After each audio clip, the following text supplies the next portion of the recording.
Сайн байцгаана уу эрхэм үзэгчтэй. Монгол Одон телевизээс эрхлэн бэлтгэдэг зохиогчийн хөтөлбөр Элен далангүй нэвтрүүлэг эхэлж байна.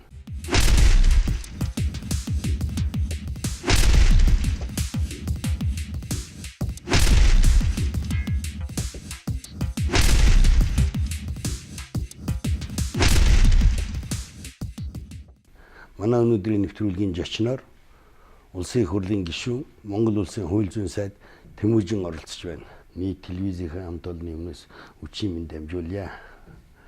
Манай ярилцлага Элен далангүй.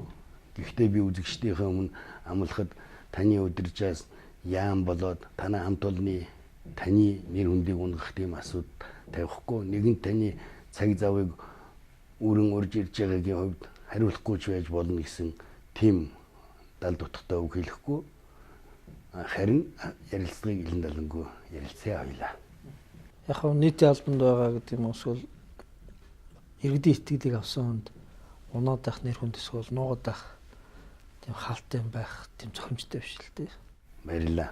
Ер нь өнөөдөр та хууль зүйн сайд их хурлын гишүүн болцсон хойно энэ ямар ярвигтай ажил вэ гэх юм уу? Аль эсвэл энэ ажлын ад жаргал сайн сайхан танд мэдрэгдэж байна уу? Зорилготой юм өөрчлөн асуудлыг шийднэ гэж төлөвлөсөн хүнд бол энэ ямар ярвагтай ажил гэдэг тийм мэдрэмж төрөхгүй л дээ. Харин олгож байгаа боломжтой энэ цаг хугацаанд дотор ажлаа амжуулж чадахгүй гэдэг л эмзэглэл байхаас биш. Бодлогогүй эсвэл хийх ажлаа төлөвлөөгүй хүний хувьд бол юу хийхээ мэдэхгүй самаргадах, эсвэл бас хийх юм олж ядах, эсвэл хийгээгүй төлөй буцаж ирэх хариуцлагаас айх тэр мэдрэмж төрхийг үүсэхгүй байна. Мэдээж ажил хийж байгаа хүн алдаа оноо эсвэл шүүмжил байлгүй л яах вэ. Гэхдээ хамгийн гол нь ажлынхаа ард гараад үр дүнгээ харна гэдэг тэр зорилго эсвэл төв рүүгээ хүрэх гэж байгаа нэг сэтгэлийн хатал байх хэрэгтэй болов уу гэж би боддог шүү дээ. Хүмүүс ярьдаг л да ажил хийж байгаа хүнд алдаа гаргалгүй яах вэ? Ажил хийж юм чинь алдаж онно гэж. Ер нь алдаа гаргах гэж ажилдаг юм уу? Амжилтын төлөө ажилдаг юм уу? Алдааг яаж харж ийн гэдээс их шалтгаална. Мэдээж хэрэг хүн болгон бурхан биш учраас аль болох судалгаа тооцоотой юунд яах ч хүрж байгаагаа зөв төлөвлөсөн л тийм л бодлоготой байх хэрэгтэй. Гэхдээ амьдрал өөрөө баялаг учраас янз бүрийн гарахыг үүсэхгүй. Харин том алдаа эрсдэл учруулахгүйгээр ажиллаа хийх чадвартай бол тийм манлайлагч байх хэрэгтэй болов уу гэж би боддог. Шүүмжлэх юм эсвэл хардах юм бишгүй л гарна. Тэр бүгдийн эсрэг өргөлзөж босох эсвэл боргосон нохоолны үүдээс чулуу шидэдэл ажил бүтэхгүй гэж ярьдаг штэ. Тэрнтэй адилхан өөртөө байгаа цаг нөөцөө юунд зарах вэ гэдэг сайн бодох штэ. Зарим хүмүүс хийх ёстой ажлаа хийж эсвэл тэр ажлынхаа ард гарахаас илүүтэйгээр хувийн нэр хүндтэй хайртай байдаг юм болов уу гэж харагддаг. Тэгээд хувийн нэр хүндэд халдж байгаа шиг сэтгэл төрсөн хүн болгонтой заргалдаж мэдтгэж эсвэл тэр бүхэнтэй ингээд хамаг цаг ирч хүчээ зарсаар байгаад ардаа нөгөө хийх ёстой ажил нөгөө эзэнгүй үлдчих тийм зүйл бас энд харагдаж л байд. Би хувьдаа бол ажил хийх ёстой мэдээж ажил хийж байгаа хүнд шүүмжлэх байнга тохиолдно. Гэхдээ хамгийн гол нь өөртөө итгэж энийг хийж чадна гэж бодсон л бол энэ олгогдсон боломжоор бүгдийг ашиглах шүү дээ. Дараа нь тэгдэг байждаг гэж харамсаж суухаар тэгс юм аа яг тэр нь миний буруу байжээ гэж хэл суух бол хамаагүй нэр төртэй шүү дээ. Өнөөдрийн энэ өндөрлгөөс гэх юм уу нэгвэл өнөөдрийн энэ цаг үеэс эргээд харахад таны хүсэж байсан мөрөөдөл таны одоо ашиж байгаа алба хоёрын хэцүү нь юунд тодорхой жишээ дурдж ярил.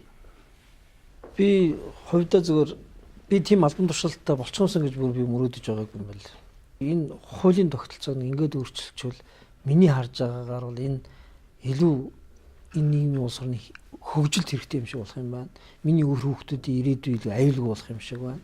Эсвэл надтай хамтарч байгаа хүмүүс илүү эрхчлөөтэй, ад жаргалтай гэж хэмжигдэхүүс тийм боломжтой болох юм байна гэж төсөөлж харж исэн. Хоёрдугаар би өөр их сурвалж башилдаг шинжлэх ухааны хүн байсан учраас асуудлыг судалгаа тооцоотой шийдвэрлэхгүй байгаа зүйл жоохон шүүмжлэлтэй ханддаг байсан. Тэгээд тийм учраас судалгаа тооцооны үндсэн дээр шинжлэх ухааны үндсэн дээр гарч ирж байгаа бодлогын хэлбэрүүдийг яаж шийдвэр гаргахчдаар дамжуулж нийгэм боддггүй л хэрэг болох вэ гэж боддог байсан. Одоо өөрөө шийдвэр гаргаж болчихсон. Тэгж бодож байсан бодлоос бол урвчихгүй байх юмсан гэж хичээдэг шүү дээ. Өнөөдөр Монгол улсын засгийн газрын шинжилт өөрчлөлт өнөөдөр Монголын хууль хяналтын байгууллага тэр дундаа таны удирдах байгаа энэ салбарт гарч байгаа шинжилт өөрчлөлтүүдэд салбарын сайдын хувьд хэр сэтгэл хангалуун явдаг байлаа. Яг хуу хууль тогтоомж бол яг манай энэ салбарчин шинтгэлийн бол 3 том хүрээнэл төлөвлөж байна л да бид. Хууль тогтоомжийг өөрчлөх гэдэг бол биднээс хувьд бол анхны хамгийн том зорилт. Үнэхээр хууль сахиулах байгууллагууд бол хууль ямар байгааг шүүмжлэлцдэг байгууллага биш. Одоо байгаа хуулийг л яс мөрдөж тэр хуулийг хэрэгжүүлэх үүрэгтэй. Хуулиасаа давсан бодол санаатай байх юм бол тэр өөрөө хууль сахиулах байгууллага биш болж хүрнэ шүү дээ. Хуульч мөн адилхан манайх бол парламентын засаглалтай хууль тогтоох онол гэж ярьдаг. Парламентаас тогтоосон хуулийн хүрээнд амьдралаа удирдах, эсвэл чиглүүлж, тэнд зохион байгуулж тэгжил энэ нийгмийг босгож идэг тийм л улс орн шүү дээ. Тийм учраас хууль өөрөө ямар байна, тийм амьдрал өөрөө хөвж байгаа учраас амьдралыг өөрийг ямар байхыг тодорхойлоод байгаа тэр хууль алдаа мадаг байгаа бол үзэл баримтлалын хувьд буруу байгаа бол үнд цөлийн хувьд төвчгүй те төвчгийн аргагүй буруу зүйлийг тээж байгаа бол тэрийг ихний удаа шууд засах хэрэгтэй. Ерөнхийдөө ч гэсэн хэлээд байгаа Монгол улсын цаашдаа хөгжил хандлага хэн нэгэн хувийн удирдагчийн үзэл бодлоор хуулийн засаглалын хүрээнд л явна.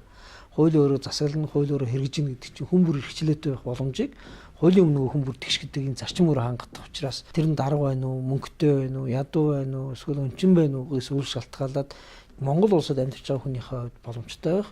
Тэр боломжийн төлөө нэг авиасэвэл зам нийттэй гэдэг шиг боломжийг ашиглаж байгаа хүн болгон бас чинээлэг азралтай амьдрах болгон тэр зүйл рүү төхөж очдог байхын тулд энэ нэг том бодлого өөрөө эргэлдэж шít. Тийм учраас эхний ээлжинд бид бол хууль тогтоомжийг өөрчлөх хэрэгтэй байна. А хоёрд нь хууль тогтоомжууд бол цаасан дээр л бичигдэх зүйл. А бодит амьдрал дээр хэрэгжүүлэхийн тулд хуульчт нь хийн, хууль сахиулагчт нь хийн, ямар зохион байгуулалттай, ямар удирдлагатай, энэ үйлчилгээ юм уу, үйл ажиллагаагаа яаж явуулахын гэх мэтлэн ингээд энэ дэд бүтцтэй холбоотой асуудлууд байна. Тэгээ энийг бид бас шийдэх хэрэгтэй. Хууль өөрчлөлт дэд бүтц хоёрыг зэрэг явж байна. А гурав дахь нь бол цэвэр боловсруулч. Энийг ойлгодог хүн тэнд очиж л энэнийг бодит үр дүн болгож гарахаас биш энэний эсрэг зогсдог хүн бол нөгөө хүсэлгүй хүн нэг үгүй шүү дээ. Тэр шиг нөгөө хүн нь хүсэхгүй, нөгөө хүн итгэж үнэмшихгүй, бүр эсрэг өөр бодол тэгээд толгой дотор явж байгаа хүмүүс бол энэ шинтгэлийг бол дотроос нь л идэ бэр шиг идэж нураагаал. Тийм дургууд хүчгүй гэдэг шүү дээ. Тэгэхээр энэ 3 том шинтгэл байна. Тэгээ энэ 3 том шинтгэлийг хийхэд нэг цаг хугацаанд өргөс авч байгаа юм шиг хурд үр дагавар гарахгүй л дээ. Бусад улс орнууд хууль зүйн ийм чиглэлийн шинтгэлийг бол 10-аас 15 жилийн хугацаанд хийж штэ. Гэтэл биднээс энэ чөлөөтний үр шилжиж орсон мөртлөө 22-3 жил болж байгаа мөртлөө энэ салбарын шинтгэлээ хангалтаасаа эхэлж үе таалга нээгэггүй байсан учраас 23 жилийг алдчихлаа.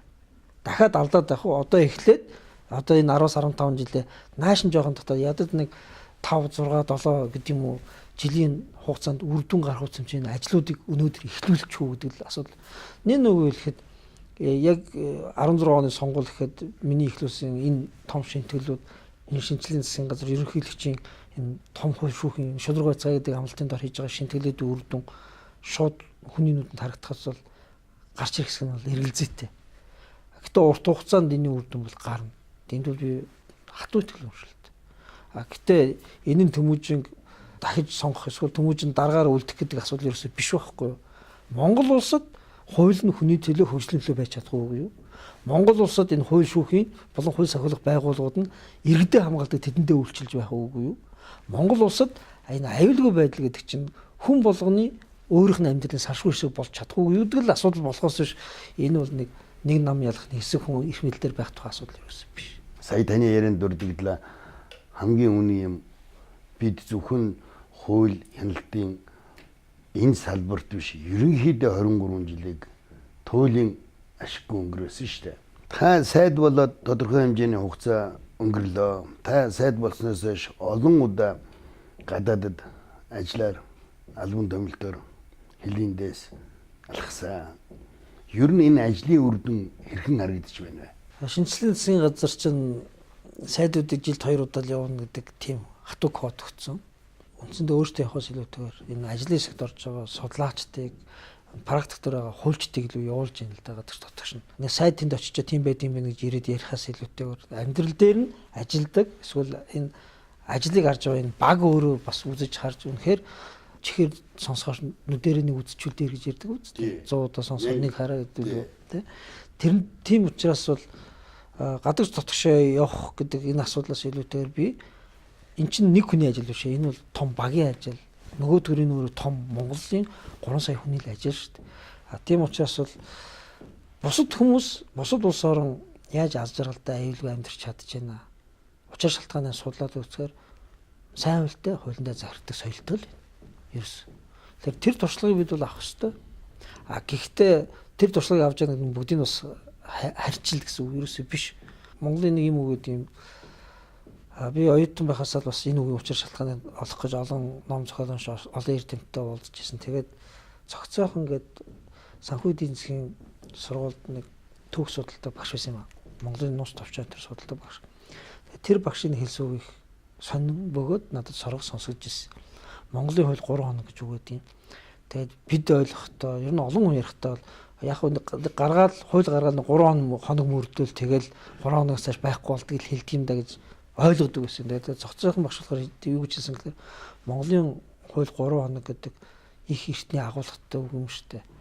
Монголчууд том эзэнт гүрэн байсан. Хил хязгаар их том нутаг дэвсгэр дээр байсан.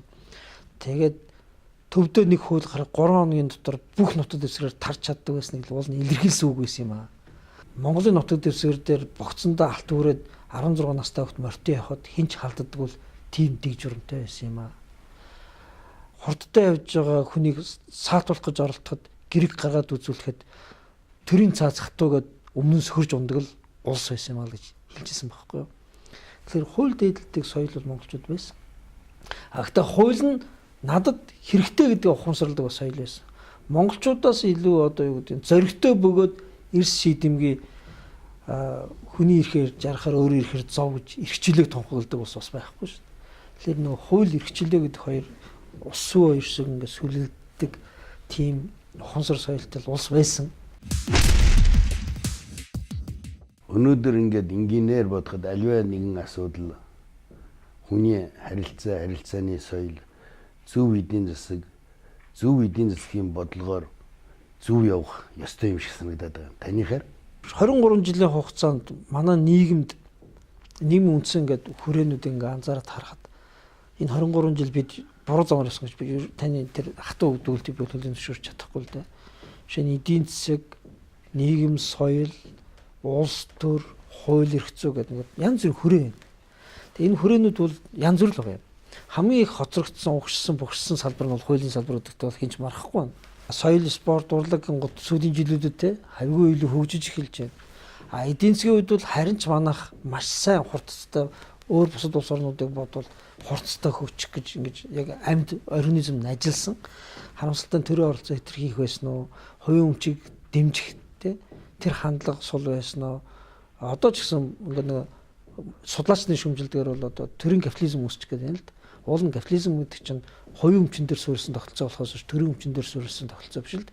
Гэтэл дөрвөн чөлөө зах зээл гэж яриад байгаа мөртлөө өмчийн их усрууд нь дандаа төртэй холбоотой болчоор л албан тушаалтнууд эсвэл албан тушаалыг тойрч байгаа гэр бүлэл хөлжчих тийм магадлал байгаа байхгүй. Энд чинь өөрөө юу хэлж байгаа юм бэ гэхээр энэ бол эдийн засаг, энэ бол соёл, энэ нөгөө хүн амын нөхцөл байдлаас илүүтэйгээр үүнийг тодорхойлж байгаа дүрм журмд өөрөө ойлгомж байсан л илэрхийл. Дахиад буцаад ирэхээр манай хуулийн тогтолцоо ер нөгөө эдийн засгаа хөгжүүлэхэд, хүнээ хөгжүүлэхэд зориулагдж юу эсвэл төрийг л иргэдэлтэй болоход зориулагдж юу гэдгийг л том шүүмжил байхгүй. Одоо ганц мөрөг шүүмж хэлжсэн тэрний өмнө бас ерөнхийлөгч хэлбүүдээр шилжижсэн. Энэ хууль чи өөрөө төрдөл эрх усгацсан. Ганц мөрөг шүүмж хэлдгээр бол эрхийн балаа болчихсон. Ерөнхийлөгчийн хэлдгээр бол нэг эрх мэдэл өгчөөд энэ эрх мэдлээ яаж хэрэгжүүлэхин заагаагүй учраас нөгөө авсан эрх мэдлэр албан тушаалтнууд бол зүгээр л дураараа тоглож исэн л дүрмгүүл улс байсан байна шүү дээ. Тийм учраас лавлаг гарч байна. Тийм учраас ашиг сонирхлын зөрчил ерөөсө хавт гарсан байна. Баярлалаа. Миний асуусан асуултны далд санааг ойлгоод дэлгэрэнгүй хариулжаад баярлалаа. Би нэг юм асууя. Би таныг хувь хүний хувьд өөрийн гэсэн үзэл бодолтой, тэр үзэл бодолдоо үнэнч, өөрийгөө хайрлж, өөртөө дурлж амьдардаг хүн юм болов уу гэж бодсон. Ягаад би энэ асуултыг тавьж ийн вэ гэвэл олонний дунд нэлээд дуулын шууган тарьсан эмнэлгийн барилгын асуудал дээр та өнөөдрийн их хурлын зарим нэгэн гишүүд шиг эмэгтэйлэг чанар, эмэгтэйлэг зан гаралгүйгээр өөрийнхөө зөв шийдсэнд олон хүн ам сайтай байдаг юм байлаа. Гэхдээ уулын мод уртаа богинтой улсын хүн сайнтай муутай нөгөө талаас нь харж байгаа хүмүүс ч байдаг байлгүй. Өөрийн үзэл бодлын үүднээс өөрийн үзэл бодол гэж юу байдгийг яаж та энэ дээр юм баттай зогсож чадж байна. Энэ бол зөвхөн хувийн дур зориг биш л дээ. Судалгаа тооцоо хийгээд бид чинь нэг нөгөө хэлэхэд маш хязгаарлагдмал нөхцөлтэй тийм л нөхцөлд ажиллаж байгаа байхгүй. Надад олгогдсон цаг хугацаа хязгаарлагдмал бидэнд байгаа санхүү татвар төлөгчдийн мөнгөөр л тодорхойлогдно. Эрх мэдэл мөн адилхан хязгаарлагдмал. Энэ хязгаарлагдмал нөөцийг чинь хамгийн үр ашигтай юмруу чиглүүлж явахгүй бол бүх юм салан палан л болж хувирна шүү дээ. Энэ бүгдээ тооцоод үзэхээр үнэхээр ийм шийдвэр гаргах нь бол миний хувьд хэцүү. Яг бол над руу ирэх дайралт ихснэд мэдэж байна. Гэхдээ энэ шийдвэрийн дараа гарч байгаа үр дүн өөрөө урт хугацаанд дунд хугацаанд хүмүүсийн хувьд бол хамаагүй үр өгөөжтэй тийм л шийдэл багхгүй. Тийм учраас тэгж харж байгаа учраас бол сэтгэлээ хаттай тууштай зогсохоос өөр аргагүй. Яг нь энэ зан чанар миний өөрийн хувь хүний гэхээс илүүтэйгээр эзэмшсэн мэрэгжил хийжсэн ажил хоёртой мэл холбоотой байна. Хуульчдын нэг зан чанар бол юу гэдэг вэ гэхээр ерөнхийдөө тийм зарчмаа бариад хатуу зогсчтой учраас хүмүүс их хатуу шүү гэж ярьдаг. Хоёрдугаарт нь шинжилгээ ухааны судлаачдын хувьд бол бас юу гэж ярьдаг вэ гэхээр судлаад үр дүнгээ олон харцгаараа түндээ бол их тууштай гэж байдаг. Яг л түүнийг нэцэх дахиад дараагийн үндэслэл дараагийн судалгааны том материал гарч ирэхгүй бол энэ яхааргүй үнэн гэж итгэж байгаа учраас тэр итгэл үнэмш чинь намайг дотоос байнга хичээн. Тэр нь мухар сүсэг биш. Тэр нь хин нэгний хэлсэн ховж биш. Тэр өөрөө шинжилгээний үндэслэл тооцоо судалгааны үр дүн шүү дээ. Бруног жишээлдээ Бруно судалж үзэл нард дэлхийг тойрдог ш, дэлхийн нарыг тойрдог юм байна. Дэлхий чинь бөөрөх юм байна. Өөрөө тэнхлээ иргэд юм байна гэдгийг ойлгоцсон учраас итгэл үнэмш төрөөд өөрийн шатаан чиглэсэн үгүй гэж хэлсээр шатаж өгч байгаа байхгүй. Тэгэхээр шинжилгээ ухааны мэдлэгт итгэнэ гэдэг өөр хүнд бас ийм хатуу итгэл үнэмшлийг л өгдөг л дээ. Тийм учраас их сургууль багшилж ясан зан чанар хуульчаар энэ мэргэжлийг эзэмшсэн энэ зарчимд үнэнч байх, оноолд үнэнч байх гэдэг сэтгэл хоёр бол намайг зарим тохиолдолд их хатуу болгодог. Хүмүүс нь тэгж шүмжилж ханддаг л да. Заримдаа та дэндүү хатуу байна. Ийм хатуу байгаа юм чинь энэ ороо босгоо улс төрд бас явахд зовлонтой шүү гэж ярьдаг ч хүн байд. Аливаа байшинг барихтаа суур фундаментын тэгшгэнд авахгүй бол өнөөдрийн энэ олон давхар байшингууд нэг газар очиад унана штэ. Би таны хүмүүжлийг их эцгээс авсан хүмүүжлийг чинь их сайхан хүмүүжил юм а гэж өөрөө бодож явдгийг. Үүнээс үүдээд би асуух гэж нэг юм. Та хэр сайхан аав бэ? Гоо сайхан талаас асуугаагүй эцэг хүний хувьд. Одоо ч би муу аав руу олдогч юм дөө. Яг тэгвэл үр хүүхэд гэр бүлдээ зарцуулах цаг маань нөгөө түрүүний хэлснээр нөгөө цаг өөрөө хязгаарлагдвал байсан учраас хэтэрхий ажил руугаа нөгөө цагаа ингээд шахснаас болоод заримдаа манай хүүхд бол аавынхаа хаваарах харлага 5 хоног гэдэг. Яг тэгвэл унцсан ойгоор нь ороод унтаа байгаагаар нь гараа авчдаг учраас ер нь бол тэр чин дохоо гэж юм л гэсэн үг л дээ. Тийм учраас аль болох гэр бүлээс хол байхгүй тулд боломж олдвол нэг жоохон ч гэсэн цаг хугацаа олдвол цуг кино үзэх юмсан. Гэр бүлээрээ нэг цуг гадуур салхинд гараад нэг хаяад нэг хөвгөлтэй өнгөрөөч юмсан гэж боддог. Гэтэ энэ бодолтой бас тэр болгон хүрч чадахгүй байгаа даа өөрийг ингээл зэмсгээл явж байна. Тэгээд эцсийн дүндээ сайн амуу би өөрөө биш миний хүүхдүүд л үнэлж дүн учраас тэр хүүхдүүдийнхээ үнэлгээг л одоо алдчих юмсан гэж бас хэрэндээ л хичээж байна. Аливаа юм туйлын үнэн гэж байдаггүй, бодит үнэн гэж байдаг. Танай гэр бүлийнхнээс хүлцэл өчөө одон телевизийнхэн бас гэртээ байх 5 хормын ч гэсэн ингэж хоригдуулж ягаад сайдын гэр бүлийнхэн уучлаарай. Би нэг юм сонирхож байгаа. Ер нь таны аав ээж ах トゥ Америкийн цаашлаа тоолох юм бол хадмууд гэл олон тоочод байвал олон дотны хүмүүс гарах байх. Энэ хүмүүс бүгд л тусгаар тогтносон арчилсан Монгол улсын иргэд. Энэ хүмүүс таны энэ албан тушаал энэ ажилд хэрхэн ханддаг юм бэ? Өнөөдрийн хууль хяналтын байгууллагад оршиж байгаа дутагдлыг шууд хэлдэг юм уу? Аль эсвэл миний хүү сайд, миний хүргэн сайд гэд нүдэн балаа чихэн л яваад байдаг юм уу? Манай гэр бүлийн хүмүүжил ер нь бол жоохон тийм тустас үгтэлтэй. Асуудал нүдэн дээр нүүрэн дээр харж байгаа л хэлчихнэ. Ер нь бол араар юм ярихыг бол муу гэж үздэг. Манай өвөө нутагтаа ер нь бол бас нэг өнөө хөхтэй шулуун зантай тийм хүн байсан. Дуу чадья гэх нэртэй сайхан дуулдаг.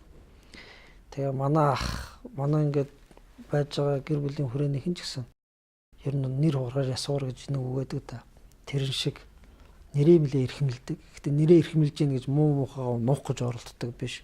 Харин өөрийгөө засах гэж оролддог л тийм л гэр бүлийн уламжлалтай хүмүүс. Мэдээж хэрэг янз бүрийн шүмжлэл хэлнэ. Зарим над гомдлол нь янз бүр л байна. А нөгөөтөөр манай гэр бүлийн одоо нагц ах юм хэлсэг намайг сайд болоод манай гэр бүлийнхэн бөөнөрөө нэг цуглаад нэг жижигхэн хоол идэнгээ нэг тийм баяр хүрэх нэг юм хийлээ л. Тэгэхээр нагц ах нь босоод хэлж байгаа. За манай гэр бүлээс төрийн сайд төрлөө. Үнэхээр сайн. Үнэхээр баярлам. Гэхдээ би та бүдээс нэг л зүйл гоё. Бити хөө юм гойж хүн зовоогоорой. Хувьд асуудал бол түүгээрээ шийдээрэй гэж. Тэгээ ер нь хэр оргийн хүн тэгж хэлэхгүй л байх л да. Тэгээ нэг нөгөө хэлэхэд манайхан бол надаас юм гойдоггүй. Гойсон ч хэрэгжүүлэхгүй тэрнийг одоо гүйцэлдүүлэх гэж оролдохгүй гэдгийг бас мэддэг. Зарим нэг хамаатан маань надтай муудалцаад одоо тангараа тасраад явж гин л да. Тэгээ учраас энэ бол нөгөө нагц ах юм хэлсэг л дээ. Төрийн үний ажил хатуу хөтүүдийн зүйлийг улам хурц болгодог зүйлүүд нь хамаатнууд нь л байдаг юм аа. Тийм учраас энэ хүний хатуу ажлыг зөөлөе гэж бодож байгаа бол хувийн амьдралаа энэ хүнээс холуурхан байлгаа л гэж хэлж байгаа л тэр үг л дээ. Баярлалаа. Яг энэ санаагаар ингэж ярьсан хүн бол Монгол улсын ерөнхийлөгч элбэгдэрж байгаа. Тэр хүний нэрээр ажил төрөлд орсон ах トゥ байдаггүй. Өнөөдрийн миний зочны нэрээр бас тийм байдаг юм байна. Энийг үзэгчдэд хэлэхэд таатай байна. Би нэг юм асуух гэсэн. Нэг орс үг байдаг л да. Тэр ч одоо монголчлохоор юу гэх хэлхээ уртл болгохоос хийхээ уртл болгох гэсэн үг байдаг баха. Тэр нисбшээ языком терапевт ялам гэж үг. Өнөөдөр шинжилэх гэж ингэж ярих нэг ондоо шинжилчлээ гэж ярих нэг ондоо яг шинжилж байгаа энэ цаг үед тулгарч байгаа бэрхшээл нь юу вэ? Тухайлбал Монголын цагдаад би ягаад ингэж асууж юм гэвэл шүүх прокурор гэхээсээ илүү Монголын цагдаа өөрөө ард түмэнтэй их ойр байдаг.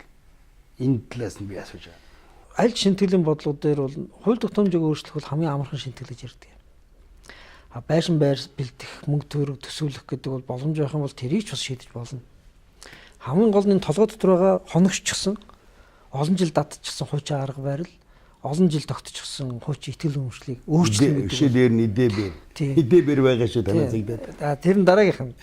Энийг өөрчлөх гэдэг бол хэцүү. Энд чинь өөр ингээд нэг ерөнхийдөө маас нь ингээд өөрчлөгдөх хэрэгтэй. Гэтэл энэ өөрчлөлт нь өөрсдөд нь ашиггүй гэж тооцож, эрх ашгаараа эрсэлд нь босч ирж байгаа бүлгийг бас дарна гэдэг бол хэцүү шүү дээ. Яагаад гэвэл энэ бол одоо зөвхөн энгийн жишээлтэй манай салбарт харах юм гарахгүй л байна. Эрүүл мэндийн салбарыг ингээд харахад алтан босоор ховчлоод авсан эмчнэр л байна шүү дээ, эмнэлгээ. Тэгээ сүүлдээ яг хувийн эмнэлэг шиг болгоцсон үйл ажиллагаа. Тэр нь татвар төлөгчдийн мөнгөөр санхүүждэг, төрийн хөрөнгөн дээр байдаг, төрөөс цалинждаг боловч яг л ховчлоод авсан юм шиг хандлага байгаа байхгүй. Ганцхан эмнэлэг биш. Олон жил дарга зэрэг хийгээд олон жил нэг газар ингээд богшчихсан арга барилтай нэг юм бүтэц өөрөө бол гаднаас нь шинжлэх гээд нэг юм хатгаад үсгэхэд амьд юм аргалзна гэдэг шиг л эсэргүүцэж шүү дээ. Энэ байдал бол бусад салбаруудад ч байгаа. Манай салбарч бай. Гэхдээ эмчнэр гэдэг юм уу эсвэл өөр бусад салбараас манай салбарын хамгийн аюултай нь тэр хүмүүс ч өөрөө хүний амьд явах хэсэг, хүний эрхчлэл ямар байхыг шийдэх эрх мэдэлтэй салбар байна. Эмчүүл яах вэ? Жагсаад нэг цуглаад хаширна л үсттэй. Гэтэл нөгөө чинь хүний амьдралаар нь хуучин нийгэмдээ ч тэгдэг байсан. Хүний амьдралыг оронгоор нэргүүлээд хинч биш болгож болдог л тийм л том эрх мэдлийг барьцсан байгаа бүтцийг л өөрчлөх гэж оролдож шүү дээ. Тэгэхээр бол эрсдлэл байхыг үгүйсэхгүй. Гэхдээ яг нь Монгол хүний нэг тийм өөжөд тайван зам байна тий. Бусад улс орнуудыг ботход ер нь нэг тийм нэг бүх юм дээр өхөн хатан зүтгэлдээ хүн алаачултгаа эндээ бай гэж боддог бодол бол ер нь л алга байна шүү дээ. Цаг нь ирсэн юм өөрчлөгдөх ёстой гэсэн бол хичнээн их ашиг хөндөгжсэн гэсэн за би холдоодойгоо буугаа явдаг бас нэг гүндүүг зантай хэсэг нь олон учраас ийм аимшигт эрх мэдэлтэй салбар ч гэсэн яаж болж байна вэ? Өөрчлөгдөж болно гэдэг дүр зураг харагдаж байна шүү дээ. Тийм учраас бол энэ бол том амжилт. Одоо жишээ нь зарим шилжилт хийсэн улс орнуудад энэ хууль одоо бидний хуульчны хариул хүчний байгууллага гэж ярьдаг. Энэ байгууллагуудын эсрүүцлээс болоод нурж унсан шинтгэлүүд зөндөө байгаа байхгүй. Тэгэхээр бид бол одоо ингээ харахад харин ч эсэргээр манай шүүх, прокурор, тэг хуульчид шинтгэлийн үйл явцыг үнэхээр одоо өөрчлөгдөх цаг нь болсон. Алийн болгон юм бид юм муу нэртэй байх тий. Алийн болгон нэг үхрийн ивэр дөрөхөр мянган үхрийн ивэр дөргөнөдөг чинь дотроо байгаа хэдэ авилагч нэг албан тушаалынхаа ард ногдод амин хүн ачиж байгаа хэд нөхдийн муу нэрнээс болоод энэ салбараараа ингээд унаас сууж байхыг гэж бодож шít. Тэгээ энэ бодолтой хэсэг нь олон байгаа учраас ямар ч байсан шинтгэл явж байна. Гэхдээ одоо дахиад ингээд бүтслээ ингээд харахаар энэ шинтгэлийг хаана илүү дэмжиж хаана их эсэргүүцэж байна ингээд бүтцийг харахаар яг гудамжинд эргүүл хийдэг ч гэдэг юм уу. Яг ингээд арьс махан дээр энэ хуулийн салбарын зовлон мэдэрч байгаа хэсэг нь бол яаж гэнэ вэ? Үнэхээр өөрчлөгдөх ёстой. Биднээсийн ахуй хангамж өөрчлөгдөх ёстой, ажлын нөхцөл өөрчлөгдөх ёстой. Биднээсийн нэр хүнд нийгэмтэй харьцах энэ харьцаанд өөрчлөгдөх ёстой. Яагаад хууль сахиулах үйл ажиллагаа зөвхөн цагдаа хийх ёстой гэж олон нийт зөвшөөрсөн цагдаагийн байгууллага яагаад байж болохгүй ч гэдэг юм гээд олон зүйлээр ингээд шинээр ингээд харж эхэлж байна. Хамгийн их эсэргүүцэж байгаа хэсэг ерөөсөө самдал ширээ. Бүтцийн өөрчлөлт ихээр би дарга биш болох юм байна. Чиг үүргүүд тодорхой болоод тодорхой хэсэг рүүгээ хэмнэгдээд ингээд орчхоор манай байгууллага алга болох юм байна. Ер нь яах гэдэг ингээд ийм бодолтой л хүмүүс. Ягаад гэвэл мөнгө эрх мэдэл хоёрыг гартаа татсан байсан хүн гараас нь юм алдагдахад л уур нь хурж байгаа байхгүй. Энэ бол аль ч улс орн эсвэл ийм хэмжээний шинтгэл байдаг л зүйл. Тэгээ нэг зарчим л ярина. Шинтгэлийн бодлогыг эсрүүцэж байгаа бол буруу хүнд эрх мэдэл өгсөн байна. Байх ёсгүй хүнийг байх ёсгүй газар байлгаж байгаа юм байна. Тэгээд аваа ичх зориг тийм шадар байна уу? Байлгүй яах вэ? Байна шүү дээ. Орос үгэнд байдаг та мэддэг баха. Талх зүсгэд үүрмэг үлддэгэ гэж. Яг саяны таны хэлсэн шиг аваа ичх зориг байна үүдэгт. Тэдгээр зориг байна, хоёрдугаарт тим хэмжээний бас эрсдэл байна. Яагаад гэвэл 16 онд санд ширээтэй зурлаж байгаа тэр нөхдүүд чинь сонголт орохгүй байхгүй юу? 16 онд ард түмэн сонгогчд хинээс юм нэхэх вэ? Тэмүүжингээс л юм нэх. Засгийн газраас л юм нэх. Тийм учраас нэгэн нүрээ төлөн амлалтсан амлалтын төлөө бөксөө улаалгуулаад зүтгэх нь бол миний л үүрэг болж шít. Тэгснээс биш томилтын ард санал ширэн дээр суучаад тэрүүгээрээ сэтгэл ханамж авчаад дараа нь өөрөө сонгуульд орохгүй ард түмний хилцүүлэлт ордгоо нэг нөхөр би өөрчлөлтгөө сууж байгаа бол тэр хэмжээний имийг өшөглөөд гарах эр зэрэг байх л шít. Тэгэхгүй бол 16 онд эсвэл дараа нь амлсан амлалтын нөгөө Монгол үгэнтэн зааг үл яваг гэж үгэдэг үстэй. Тэрнийхээ эцсийн хариуцлага дээр очихдоо юу гэж хэлэх юм? Уул би та нар бүхэнд цагдаа хуулийн байгууллагуудыг ингэж өөрчилнө гэж хэлсэн юм аа. Гэхдээ тэнд байгаа хүмүүсээс айгаад тэр хүмүүст барьцаалагдах буруутай болчихсоосаа би одоо ингээд амаа зуугаад нүдээ айнаад ингээд зүгээр суулаа гэж хэлэх юм уу? Уучлаарай тийм байхгүй. Ярилцлага илэндалангу та сайхан ярьж байна. Ахаад би хэлээ. Оросууд ярьдаг талх зүсгэд үүрмэг үлддэгэ гэж. Өнөөдрийн Монголын цагдаад хэрхэн өөрчлөлт явуулж байна. Би яагаад ингэж асууж байгаа юм бол тантай би нэгэнт илэндалангу ярилцж байгаа болохоор жишээ дурдж тодорхой ярмаар байна. Засгийн буянд хурандаа цол авсангүй. Цагдаагийн буянд хурандаа цол авлаа. Сандаг очрын буянд хурандаа цол авсангүй. Сайн эцгийн буянд хурандаа цол авлаа гэд хурандаа цол авцсан хүн яриа сууж идэг. Ярьсан. Би өөрөө сонс. Инглээр чинь танус ийм улсуудаар дутаад идэх юм биш үү? Аваач болдгоо мó. Тэгээд нөгөө төгөр түрүүн таны ярианд цугс дурдагцсан. Энийг эрх мэдлийн хэмжээнд та айгүй үний юм ярьла. Цагдаа хууль хяналтын байгууллага имлэг хоёр бол яг хүний амнаас амьдрал дээр зогсож идэг хоёр байгууллага шүү дээ. Албан тушаалаа ашиглаад гүйцэтгэх ажлын нэрийн дор хүний амьдралыг балладаг ийм жишээ ч гэсэн байна. Энэ дээр та одоо яаж хандж байна? Танаас л би асуу. Яг гэвэл би бусд улсуудаас асуух юм бол цаадуул чинь та нарын шинжилэлд өртөгдөж чинь гэдээ хариулахгүй ш надад. Яг харахгүй албанаас шугамар олсон мэдээлэл амийн хувьд зориул ашиглаад уулын гэмт хэрэг илрүүлсэн бол тэрийг нь шүүх хуулийн байгууллагаар шилжүүлээд хариуцлага тооцдог уу эсвэл цагаадаа гардаг уу мухарлаа дуусгах хэрэгтэй байхад тэр мэдээлэлээр нь дамжуулаад хүн шантажлаад айлгаа сүрдүүлээд хүний хувийн амьдралаар өөрийнхөө өөрөө бурхан нь юу вэ тэр тэгээд явдаг тийм үзүүлэлт байна. Одоо ч байгаа гэдэг би үсэхгүй байна. Өмнө гарч байсан. Тийм юм гаргаж ийсэн одоо ч ажиллаж байна. Би хэлээд ш турандаа авчлаа гэдэг. Гэхдээ энэ улсуудыг цэвэрлэж болдгоо юм уу? Биднээс юунд найгаад дутаад байдаг юм уу? Хуулиараа эхлээд бол асуудлуудаа шийднэ.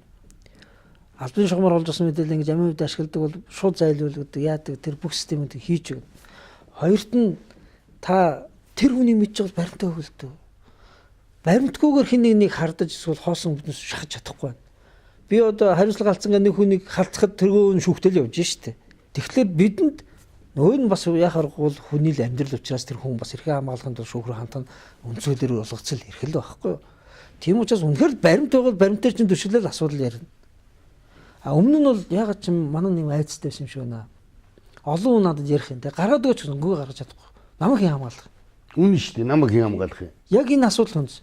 Одоо өнгөрсөн чуулганаар бид гэрч орчийг хамгаалах хууль батлаа. Энэ 1 сарын 1-ээс үйлчилж эхэлж байгаа. Гэрч орчийг хамгаалдаг. 1 сарын 5-наас 10-ны хооронд таныг цаг гаргуул би барьж очиод тэрнийг үзүүлээд харуулад хэлье. Нэгдүгээр, хоёрдугаар домб гэж та мэднэ Монгол хүний хувьд тийм ээ.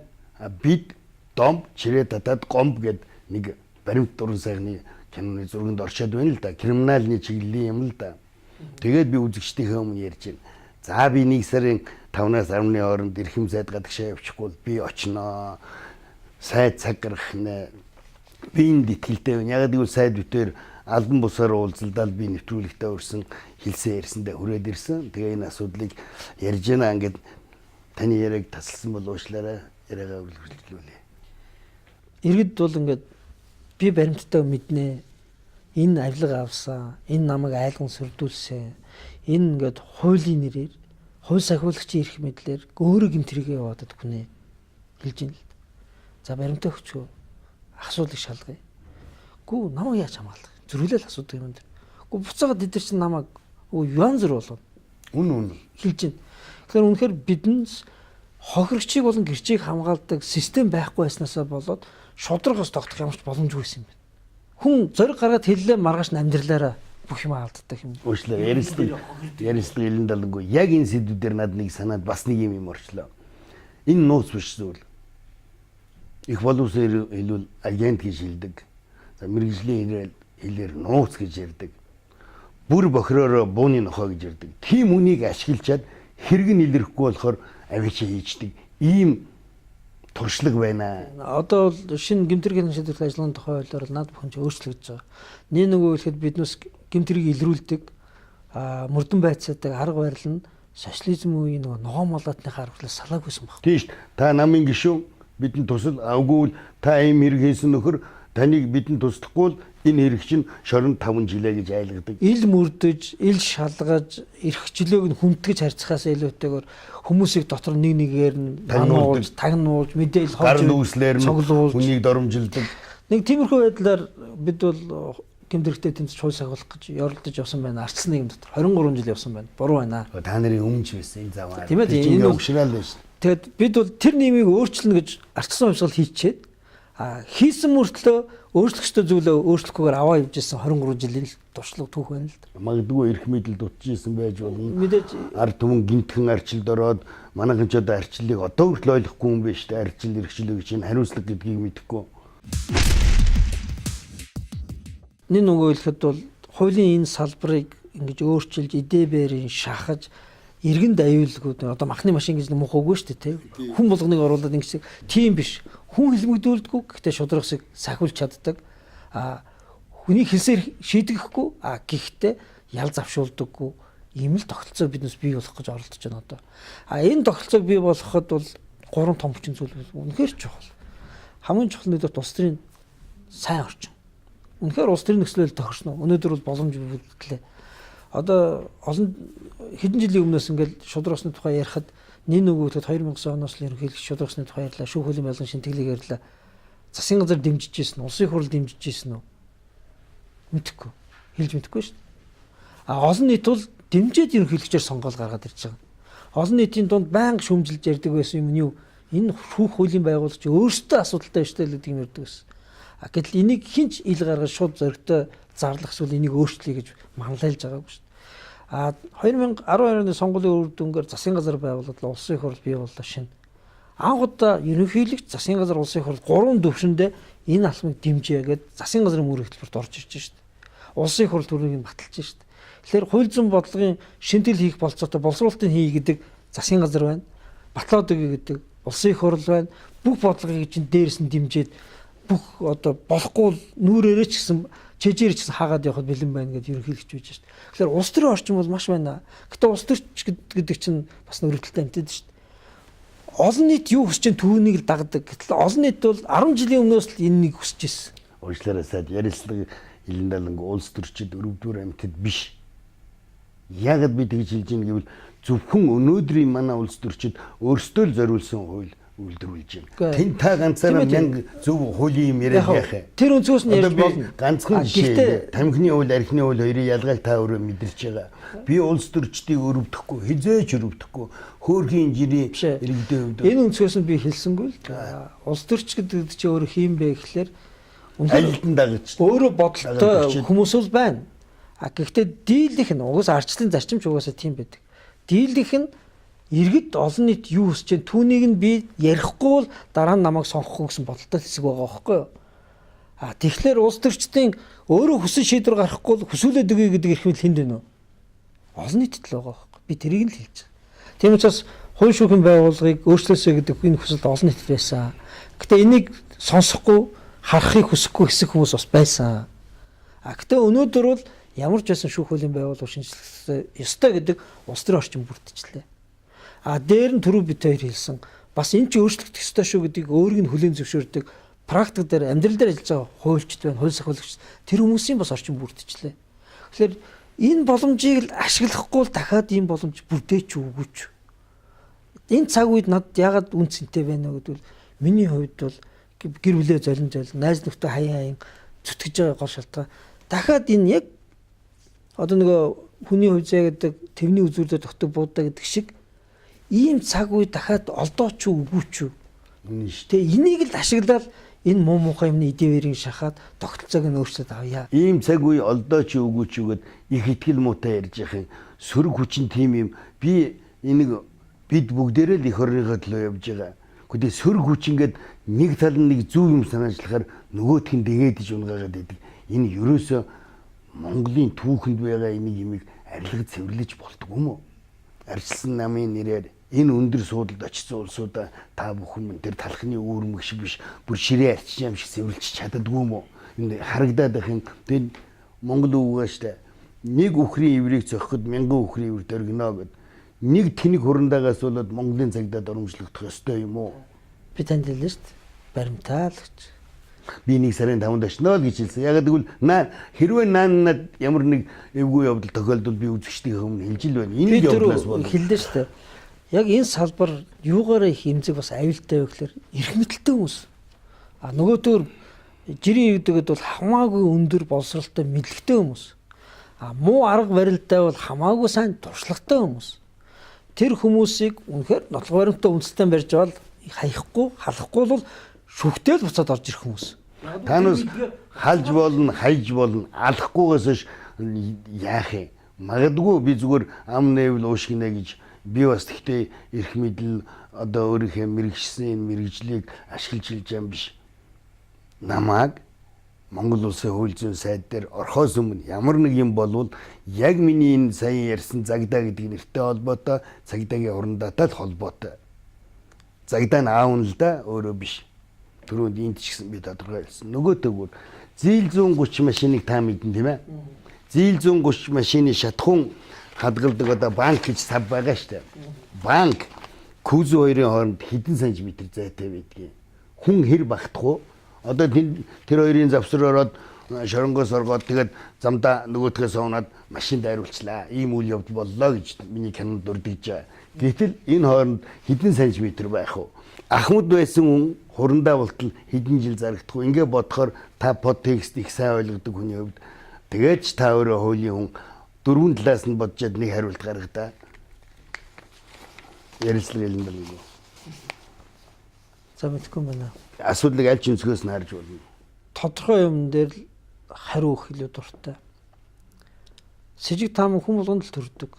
Хардах хэрэг хүмүүхэнд л байгаа. Гэхдээ хин нэг буруутай гэмзэнтэй гэж үзэх юм бол бид бол тэр тэгж хэлсэн юм гэхээс илүүтэйгээр нотлох барим. Нотлох баримтаар л хэмжих хэрэгтэй байхгүй. Би ч гэсэн хууль зүйн бодлогын шинтгэл юм уу тогтолцоог өөрчлөхтэй бол итгэл үнэмшил судалгааны арга барил тэр бүх дээр шийдэж шít. Боловсон хүчний шинтгэл хийхдээ бол одоо харин нухацтай шиг бодно шүү. Манай нэвтрүүлэгт анхаарлаа хандуулж бидэндээ цаг байсан үзэгч та бүхэнд баярлалаа. Баяртай.